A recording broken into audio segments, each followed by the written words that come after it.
Hola, bueno, pues vamos a continuar en esta sesión con el cambio de variable para integrales triples, en el que básicamente vamos a usar dos tipos de cambios, que son el cambio a coordenadas cilíndricas y el cambio a coordenadas esféricas, que ya en su momento vimos en el tema 1 y que ahora vamos a usar para realizar el cálculo de integrales que de otro modo serían bastante complejas. Os recuerdo una vez más el cambio a coordenadas cilíndricas, cómo funciona. Definíamos esencialmente las coordenadas cilíndricas a través de las siguientes expresiones: x es el r coseno de t o de teta, y es r seno de teta, y z se deja como z como la variable cartesiana. Y os recuerdo que esencialmente lo que significa es que la altura es la misma y r y teta corresponden al equivalente a las coordenadas polares, es decir, r va a ser la distancia desde el origen a la proyección del punto y teta el ángulo que medimos desde el plano del suelo y el eje o x con respecto a la proyección del punto. En definitiva, ahora con los ejemplos seguimos viendo cómo se usaban estas coordenadas cilíndricas. Lo que voy a hacer en primer lugar es, como el cambio de coordenadas cilíndricas es bastante habitual, pues lo que vamos a hacer es calcular previamente el jacobiano del cambio, de manera que cuando vayamos a usar el cambio ya simplemente tengamos que meterlo y no calcularlo en cada momento. Así pues, lo que voy a hacer en primer lugar es calcular pues la derivada de estas x y z que tengo aquí con respecto a las variables nuevas que son r, teta y z. Y esta matriz, recordar que es la derivada de x con respecto a r, la derivada de x con respecto a teta, la derivada de x con respecto a z. Estas derivadas son sencillas. La derivada con respecto a r sale el coseno de teta, la derivada con respecto a teta sale menos r seno de teta, y la derivada con respecto a z sale 0. Las derivadas de y con respecto a r son el seno de teta con respecto a teta es r coseno y con respecto a z es 0, y la derivada de z con respecto a r es 0, no hay, con respecto a teta tampoco hay, luego es 0, y la derivada de z con respecto a z es 1. Por lo tanto, nos parece esta matriz cuyo determinante, esta es la matriz J, la matriz jacobiana del cambio, cuyo determinante es sencillamente desarrollando por la última fila, sale exactamente igual que el determinante de las coordenadas polares, y por tanto lo que tengo es exactamente lo mismo. Es decir, que lo que me va a salir es r coseno cuadrado más r seno cuadrado, que es directamente r, y recordar que lo que aparece en el cambio de variable, en la integral, es el valor absoluto del jacobiano, de este determinante, pero puesto que r es positivo siempre, su valor absoluto coincide con el mismo, por lo tanto, lo que tendremos que poner en cada caso es directamente el valor de r, ¿de acuerdo? Bien, bueno, pues una vez que conocemos el jacobiano, vamos a realizar algunos ejemplos sencillos de cómo usar el cambio de variables en coordenadas cilíndricas. Por ejemplo, vamos a plantear la integral triple en un recinto R de la función x cuadrado más y cuadrado más z cuadrado, una integral en este caso triple con el diferencial de volumen, donde R es el siguiente conjunto. R es el conjunto x cuadrado más y cuadrado menor o igual que 1 y menos 1 menor o igual que z menor o igual que 1, que bueno, pues es un conjunto relativamente sencillo de describir. Recordar que para describir cualquier conjunto uno ha de pensar siempre primero en la igualdad. La igualdad de x cuadrado más y cuadrado igual a 1 es exactamente el cilindro, puesto que estamos en dimensión 3, sería una circunferencia en el plano, pero es un cilindro en el espacio. Entonces tendríamos el cilindro, el interior del cilindro, puesto que tenemos la igualdad, de radio 1 en principio infinito, pero luego tengo una acotación para z que me limita a z igual a 1, z igual a menos 1, son dos planos paralelos, de manera que esencialmente lo que tendríamos sería un cilindro de radio 1 comprendido entre z igual a 1 y z igual a menos 1. Aproximadamente este sería el plano z igual a 1, este sería el plano z igual a menos 1, y este sería el cilindro de radio 1 exactamente, ¿vale? ¿Cómo describimos este conjunto en coordenadas cilíndricas? Bueno, pues os recuerdo un poco cuál era la filosofía de uso de las coordenadas cilíndricas, que esencialmente es básicamente usar las coordenadas polares. Entonces, lo que hacemos es elegir la z, en este caso, puesto que el cambio a cilíndrica que estoy usando usa la z como coordenada cartesiana, lo que uso es la variable z para proyectar a lo largo del eje z. Veremos la proyección, describimos esa proyección en coordenadas polares y ya lo tendremos. Entonces, aquí yo creo que es bastante sencillo. Proyectar a lo largo de z es simplemente lo que veríamos sería el disco en el plano del suelo, el disco x cuadrado más y cuadrado menor o igual que 1, y este disco ya sabemos que en coordenadas polares es muy sencillo de describir, ya lo hicimos en ejemplos anteriores. Esto es sencillamente teta entre 0 y 2pi, y r entre 0 y el radio del disco, que en este caso es 1, ¿vale? Una vez que hemos descrito la proyección, hacemos exactamente lo mismo que hacemos cuando tratamos de describir un conjunto en cartesianas. Nos metemos dentro del conjunto y nos movemos cómo se mueve la variable que hemos proyectado, en este caso la z. Y bueno, pues es bastante evidente que si nos movemos en la vertical, tal y como se mueve la variable z, encontramos un límite por abajo, un suelo, que sería el z igual a menos 1, y un techo que sería el z igual a 1, por lo tanto, lógicamente z va a variar entre 1 y menos 1, y esta integral de aquí se va a escribir entonces como la integral, voy a escribirla entre 0 y 2pi, entre 0 y 1 para r y entre menos 1 y 1 para z, y por supuesto he de cambiar, eso no se puede olvidar, he de cambiar el integrando a las nuevas coordenadas. Entonces, directamente el cambio x cuadrado más y cuadrado me va a dar r cuadrado y z cuadrado se queda igual, por lo tanto ese sería el integrando. No nos olvidemos del jacobiano r, y finalmente los diferenciales aquí serían de z, de r y de teta. Esta es una integral muchísimo más sencilla que si hubiésemos tenido que integrar esta integral sobre un recinto en el que hay curvas, obliga a despejar, a raíces, etc. y siempre es bastante más latoso. Bueno, es una integral muy sencilla que no voy a entretenerme en hacer porque, bueno, pues es realmente absolutamente trivial, ¿vale? Vamos entonces a seguir calculando más integrales triples con cambio cilíndrico. Vamos ahora con un siguiente ejemplo que correspondería a calcular el volumen del paraboloide. Volumen limitado por el paraboloide z igual a x cuadrado más y cuadrado y z menor o igual que 1. ¿De acuerdo? Así pues, bueno, pues este es un conjunto relativamente sencillo también de describir. Tengo el paraboloide clásico, el de vértice o el origen, que mira hacia arriba, ¿vale? Y luego tengo z menor o igual que 1, que sería el plano z igual a 1 limitado. Por tanto, estaremos hablando del interior, lógicamente, de ese paraboloide. Así que vamos a calcular su volumen. Recordar que el volumen es la integral triple en r de la función 1 y por tanto que el recinto que estoy describiendo es sencillamente el recinto en el que z es mayor o igual que x cuadrado más y cuadrado. Eso es el interior. Daros cuenta de que cualquier punto de la forma 0, 0 algo verifica esta ecuación, y con z menor o igual que 1. ¿De acuerdo? ¿Qué es lo que volvemos a hacer aquí? Bueno, pues exactamente lo mismo. Para describir este recinto en coordenadas cilíndricas, si vamos a usar el cambio a cilíndrica, lo que hago sencillamente es proyectar el recinto una vez más a lo largo del eje z, ¿vale? Ahí veríamos, lógicamente estamos viendo un paraboloide desde arriba, lo que veríamos sería un círculo. ¿Exactamente qué círculo? Bueno, pues el círculo máximo se obtiene justamente cuando uno proyecta esta curva de aquí, que aparece a la altura z igual a 1. Por lo tanto, metiendo z igual a 1 en la ecuación del paraboloide, automáticamente tenemos quién es el círculo que aparece aquí. Sería el círculo exactamente, o la circunferencia de radio 1, y por tanto la proyección que sería el interior, estaríamos hablando de el disco de radio 1 centro del origen. Describiendo esto en polares una vez más, esto es ya estándar, no creo que haga falta ni siquiera repetirlo una vez más, es automático.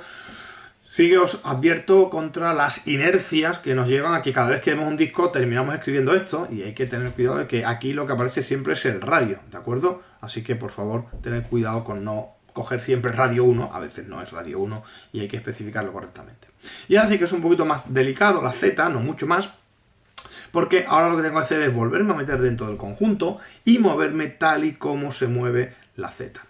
Y otra vez igual la idea es movernos hacia arriba y hacia abajo y ver con qué superficie estamos limitando nuestro conjunto. Yo creo que es bastante evidente por arriba que la superficie que lo limita sería la del plano z igual a 1, y lógicamente cuando vamos hacia abajo la superficie que la limita es la superficie del paraboloide. Por lo tanto, z se mueve entre la ecuación del paraboloide y z igual a 1, por lo tanto, la descripción aquí sería x cuadrado más y cuadrado es menor o igual que z y es menor o igual que 1. Es las restricciones que tengo para la z. Así pues, metemos esto en la integral y aquí nos quedaría una vez más la integral entre 0 y 2pi, la integral entre 0 y 1 y la integral entre x cuadrado más y cuadrado y 1.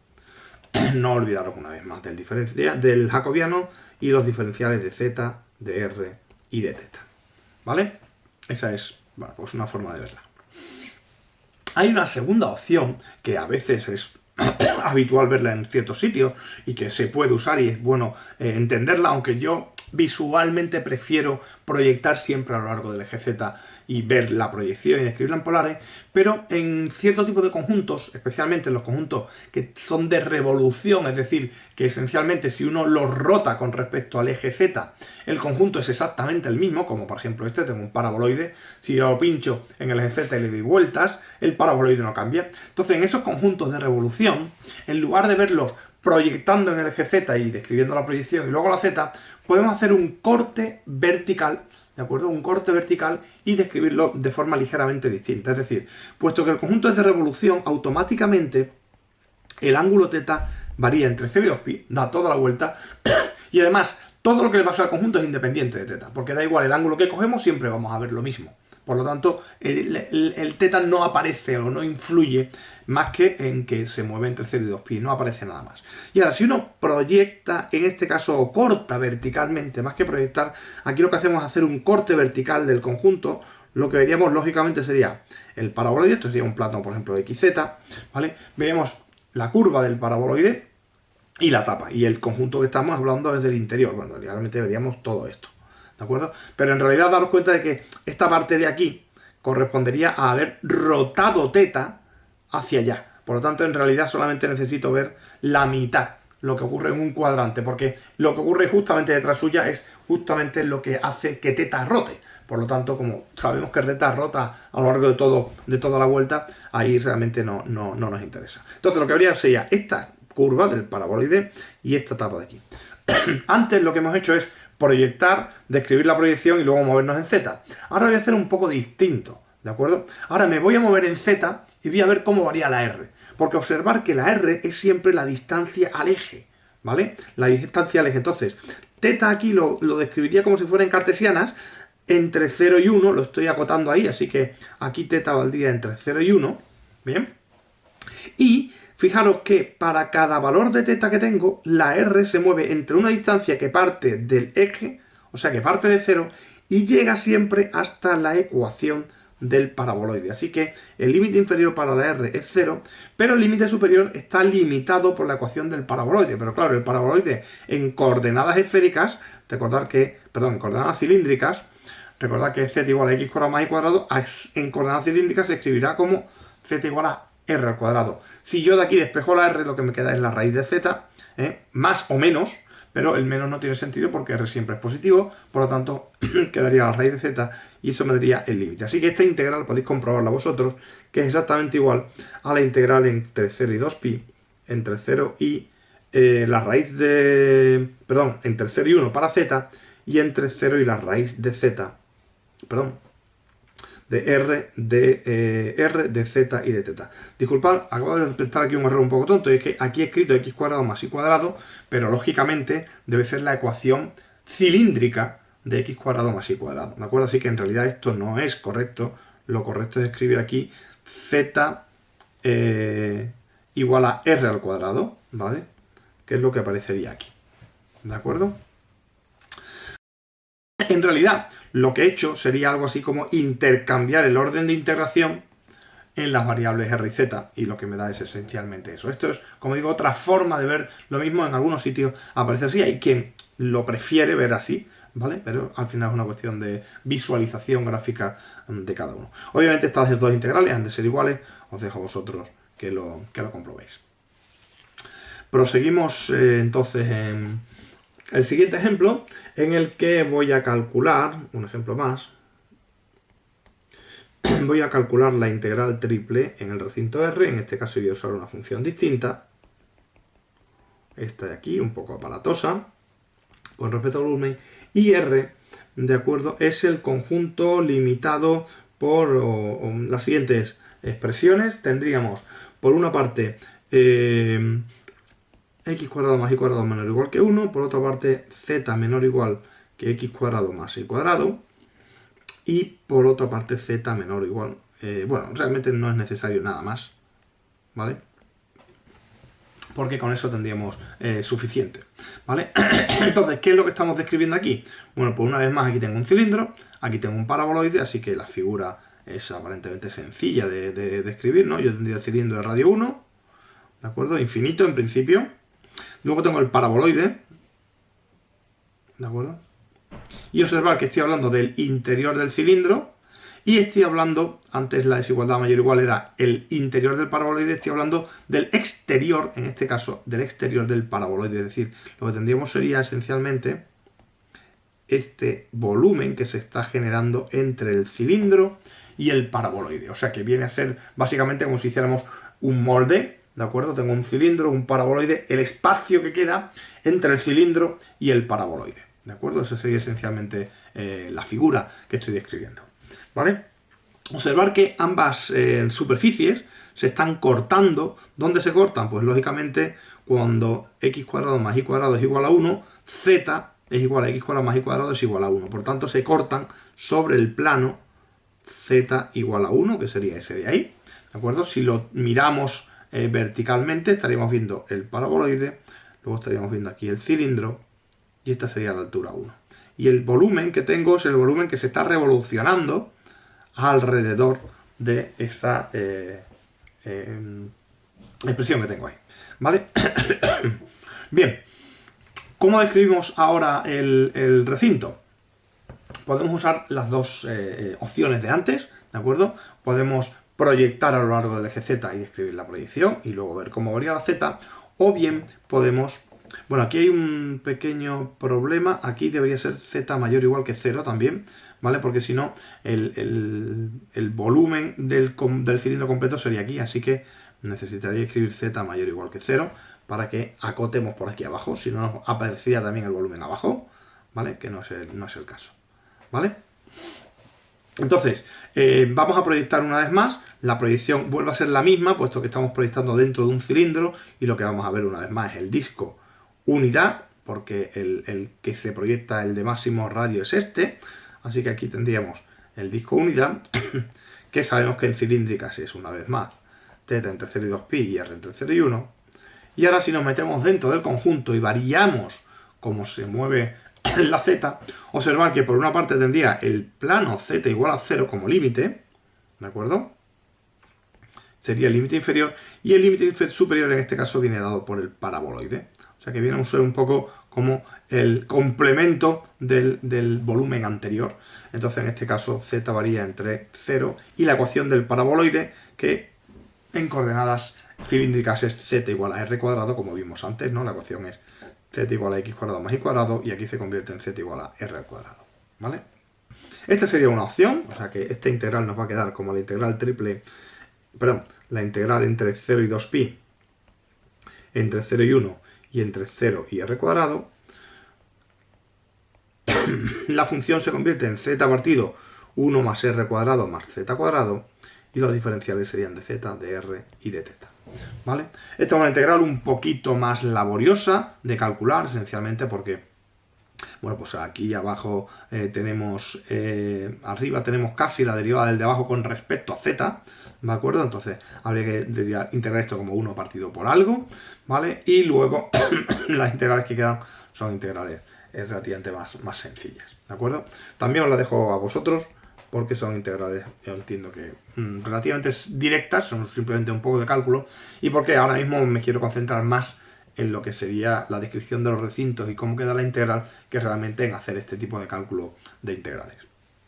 Esta sería una opción, como hemos visto. Voy a repetir en este caso la misma situación, en este caso con otra opción, que sería, como os decía, la idea de verlo como es una figura de revolución, cortarlo entonces de forma vertical y ver lo que tendríamos. Aquí la figura sería un poco parecida, ¿vale? Lo que pasa es que en este caso el recinto a estudiar sería este, ¿vale? Entonces observar una vez más que si yo limito la z entre 0 y 1, ¿vale? Aquí tendríamos otra vez igual, como el recinto es de revolución, el θ varía entre 0 y 2pi. Para z entre 0 y 1 tendríamos nuestro contracinto, y luego la r, observar que las r son distancias al eje z. Entonces las distancias en cada conjunto, para cada valor de z, para cada altura que estoy dando, varían entre esta curva de aquí, que una vez más vuelve a ser la ecuación del paraboloide, que es z igual a r al cuadrado, ¿de acuerdo? Y esta otra de aquí, que en este caso es la distancia total máxima que hay aquí, que es 1, porque era el radio de la del corte. De manera que R varía entre la ecuación R igual a raíz de z y 1. ¿De acuerdo? Por lo tanto, esta integral sale exactamente igual también a la integral entre 0 y 2pi, la integral entre raíz de z y 1 y la integral entre... entre raíz de z y 1 y la integral entre 0 y 1 y entre raíz de z y 1 de otra vez igual, el mismo integrando. Aquí acabo de darme cuenta que se me ha olvidado el jacobiano, ¿vale? Cosa que dije que no se puede olvidar. Aquí también, y aquí sería dr de z y de θ. Hay que tener cuidado con el orden de los diferenciales, porque fijaros que si ponéis aquí el z e integráis primero con respecto a z, luego nos va a quedar un z colgando, ¿de acuerdo? O sea que hay que tener un poco de cuidado. La integral es prácticamente la misma, es simplemente ese cambio de orden, pues no va a cambiar mucho más. De hecho, pues no sabría decir cuál es más sencilla de las dos. Bien, vamos a proseguir entonces con el cambio a coordenadas esféricas en este caso, ¿de acuerdo? ¿Vale? Entonces, esencialmente lo mismo que hacemos en cilíndrica lo podemos hacer en esférica. Os voy a recordar cómo es el cambio a coordenadas esféricas, que era pues este que usamos aquí, r coseno de θ seno de phi, y es rho seno de θ seno de phi, y z es rho coseno de phi, donde el significado de cada una de las variables, pues recuerdo que rho es la distancia al origen, θ es el azimutal, que es exactamente el mismo ángulo que usamos en cilíndrica, y phi es el ángulo polar que medimos siempre desde el eje z hacia abajo. Los valores son θ entre 0 y 2pi y phi entre 0 y pi, mientras que rho siempre es mayor o igual que 0. Bien, pues antes que nada lo que voy a hacer es calcular una vez más el jacobiano del cambio para, una vez que lo tengamos claro, no tenerlo que volver a usar. Entonces, voy a escribir aquí lo que sería la derivada de x, y z con respecto a rho, θ y phi, ¿vale? Esa matriz jacobiana. Sería derivada con respecto a rho es coseno de θ seno de phi, ahora va a quedar un cálculo un poquito más laborioso. Derivada con respecto a θ sería menos rho seno de θ seno de phi, y derivada con respecto a phi sería rho coseno de θ coseno de phi, ¿vale? Y ahora seguimos derivando, la y sería derivada con respecto a rho es seno de θ seno de phi, la derivada con respecto a θ sería rho coseno de θ seno de phi, y la derivada con respecto a phi sería rho seno de θ coseno de phi. Y por último, la derivada con respecto a rho es coseno de phi. La derivada con respecto a θ no aparece, es 0, por tanto el θ. Y con respecto a phi sería menos rho seno de phi. ¿De acuerdo? Este sería el determinante, que bueno, pues lo vamos a hacer con un poco de calma, lo voy a hacer una vez y ya lo tenemos hecho. Básicamente lo que voy a hacer es desarrollar por la última fila, de manera que este determinante quede igual al coseno de phi por el determinante que queda cuando quito fila y columna, que sería este de aquí.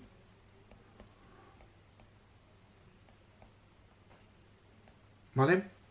Aquí sería rho coseno de θ y seno de phi, y aquí rho seno de θ coseno de phi. Y luego sería más el determinante este de aquí, que va con signo más, pero aquí tengo un signo menos, pues menos rho seno de phi, por el determinante que queda cuando elimino fila y columna. Aquí tendríamos coseno de θ seno de phi, menos rho seno de θ seno de phi. Aquí aparecería seno de θ seno de phi, y aquí rho coseno de θ seno de phi, ¿vale? Bueno, pues este determinante es relativamente sencillo si uno mira qué es lo que tiene que hacer. Entonces, observar, vamos a usar un par de propiedades de los determinantes. Fijaros que aquí tengo toda una columna multiplicada por seno de phi, eso significa que puedo sacar un factor de esa columna, ¿bien? Y el determinante quedaría multiplicado ese factor por este elemento de aquí, pero es que aquí también tengo un factor que se repite, que es, perdón, en este caso es el coseno de phi, lo he escrito aquí al revés, ¿vale? Aquí tengo el coseno de phi, que también se repite. Por lo tanto, el primero se escribía como coseno de phi, que multiplica a un seno de phi por otro coseno de phi, por lo tanto sería coseno cuadrado de phi, y aquí aparece menos rho seno de θ, coseno de θ, rho coseno de θ, y aquí se da un rho seno de θ. ¿De acuerdo?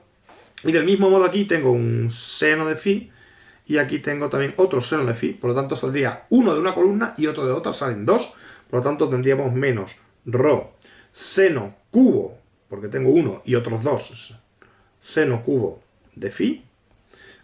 Y aquí multiplicaremos a coseno de teta menos rho seno de teta, rho coseno de teta. Y aquí finalmente, pues fijaros que aquí este determinante es rho seno cuadrado menos rho seno cuadrado menos rho coseno cuadrado, eso es menos rho, ¿de acuerdo? Aquí será menos rho coseno cuadrado de phi seno de phi. Y aquí tendríamos rho coseno cuadrado más rho seno cuadrado, así que hemos dicho que esto vale menos rho y esto vale rho. Por lo tanto, aquí tendríamos un menos rho cuadrado, ¿vale? Rho cuadrado por el seno al cubo de phi. Eso es. Me da la sensación de que me he olvidado un rho por algún sitio. Ah, perdón, aquí hay un rho de más, ¿vale? Aquí es un rho y aquí es un... Esto es un rho que me he olvidado. Sí, esto es rho cuadrado, porque aquí tenía menos rho seno rho coseno y aquí tengo rho coseno rho seno, entonces sería menos rho cuadrado seno cuadrado más rho cuadrado coseno cuadrado, por lo tanto esto es un menos rho cuadrado, eso sí, y ahí sale un coseno cuadrado seno de phi y aquí un menos rho cuadrado seno cuadrado de phi. Sacando factor común, un rho cuadrado seno de phi con signo menos, ¿vale? Aquí me quedaría coseno cuadrado de phi más un seno cuadrado de phi. Aquí me he quitado un seno, por lo tanto me queda un coseno cuadrado, que esto sería 1, por lo tanto el jacobiano, el determinante, sale en menos rho cuadrado seno de phi. Así pues, el valor absoluto del determinante de j, como phi es un ángulo que está entre 0 y pi, su seno siempre es positivo, por lo tanto el valor absoluto queda igual, y rho cuadrado es positivo, con signo menos negativo, por lo tanto el determinante será rho cuadrado seno de phi, ¿vale? Ese es el jacobiano del cambio a esféricas que tenemos que tener en cuenta cada vez que hagamos una integral en coordenadas esféricas. Vamos entonces a hacer un ejemplo final sobre las coordenadas esféricas, ¿vale? Como no, haciendo el ejemplo clásico, que sería el volumen de una esfera. El volumen de una esfera, en este caso voy a considerar una esfera de radio A, que tendrá como ecuación x cuadrado más y cuadrado más z cuadrado menos o igual a al cuadrado de mi recinto R. El volumen de una esfera será la integral triple en R de la función 1, y lo que vamos a hacer es obviamente describir la esfera en coordenadas esféricas. Entonces la esfera en coordenadas esféricas lo hemos hecho varias veces. Aquí hay poca restricción, puesto que θ varía entre 0 y 2pi, da toda la vuelta, es una figura de revolución. Si la pinchamos a lo largo del eje z giramos, por lo tanto θ varía entre 0 y 2pi. El ángulo phi también es completo, varía entre 0 y pi, ahí figura en todo. Y R variará entre 0 y el radio de la esfera, que en este caso es A, ¿no? Recordar que, bueno, pues justamente ρ, es la distancia al origen, y todos los puntos de la esfera son los puntos que tienen distancia. Así que el volumen de una esfera será integrar en este recinto las coordenadas esféricas, en este caso integral entre 0 y 2pi, integral entre 0 y pi, integral entre 0 y a.